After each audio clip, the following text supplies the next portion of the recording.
הוא צריך לדעת את זה. הרבה יותר טוב, או טוב כמו מעצב פסקול. אז מה יותר טוב מלעצב פסקול? אז התחלנו בזה. הוא אמר לי, טוב, אתה עושה סרט טבע. אני לא ידעתי שאני אקבל 70 דקות תמונה מיוט. לרוע מזלנו, הסרט היחיד שהגיע לפה היה סרט בלי סאונד בכלל. כך שהיה צריך פה להמציא את הגלגל בכלל. היא נכנסה לתהליך ארוך מאוד של עבודה קשה מאוד מאוד מאוד. שנה שלמה, כמעט 2,000 שעות עבודה שלה שהושקעו בפסקול.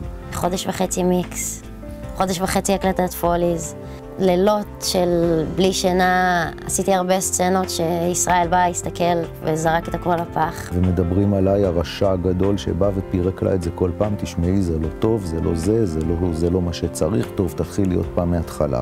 ולאט לאט גם ישראל כמובן ישב איתי והדריך אותי וליווה אותי לאורך כל הדרך. הבנתי כמה הסרט הזה דורש כדי כמו שאמרתי, מישהו ירגיש משהו.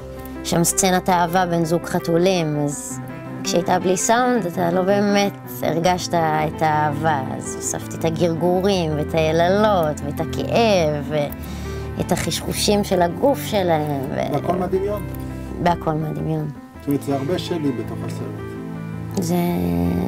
זה אני, לגמרי, מאוד. בסופו של יום, ואחרי המון השקעה, כמעט אינסופית, אני חושב שלמדנו איך עושים פסקול לסרט עד רמת הפרט הכי קטן. רוב האנשים שניסו לעבוד פה בתור אסיסטנטים או ניסו להתחיל פה את הדרך שלהם לא צלחו את הדרך הזאת, כי זו דרך מאוד קשה, והיא כן, אז there you go.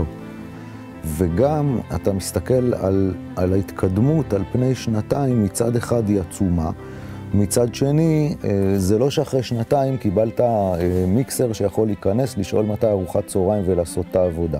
זה לא שאנחנו רחוקים מזה, אנחנו ממש לא רחוקים מזה. הרבה פעמים שהוא צריך ללכת, אז הוא אומר לי, תעשי פס על נקודה מסוימת. זה רק עכשיו התחיל, אבל לאט לאט זה נהיה שיתוף. הנה יושבת ועושה מיקסים בעצמה והשתלמויות בחול וכל מה שצריך בשביל להגיע, ועוד רבות עוד יהיה כדי להגיע לאיזושהי מטרה. באתם היום שהיא כבר יושבת על קונסולה ועושה עבודה לקליינט בזכות עצמה לבדה ועל אחריותה. אנחנו מתעסקים באמנות, ובאמנות יש כמה דעות. אז הרבה פעמים שאנחנו בעבודה ביחד, אנחנו ניגשים לסצנה ויש בינינו דעות מאוד חלוקות על איך הדברים צריכים לעשות. איזה שנה לא אמרתי כלום.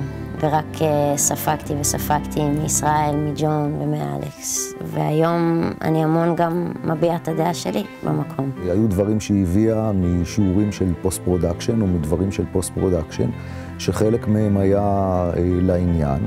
והרבה פעמים ישראל חושב שזה נכון והוא משנה. אני חושב שכולנו הרווחנו, בטח. בלי שום ספק בכלל, הרווחנו בגדול. פה זה המקום שלי, לגמרי. אני מאוד מסופק. אני חושב שאנשים שיש להם ידע ומגיעים ממקום של לדעת ולהבין את מה שהם עושים, יצליחו, לא משנה באיזה תחום. יש תחומים קשים יותר ויש תחומים קלים יותר. אני מאוד מקווה שדווקא במחזורים הבאים אנשים קצת יותר ייחשפו לתחום שלי. אני חושב שזה יכול להיות מעולה לכולם.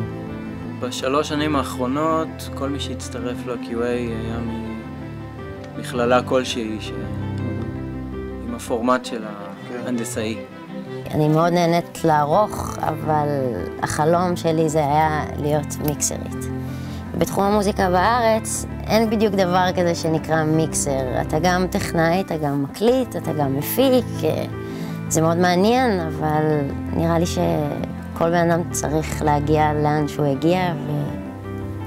עצם העובדה שאתה שרוף על המקצוע שלך, זה החלק הפשוט חייב להיות שקוע במה שאתה עושה, וכשאתה מראה את האינטרס שלך למקצוע, אז פשוט המקצוע מחזירה לך את זה בצורה טבעית. זהו, הצנזורה מאשרת.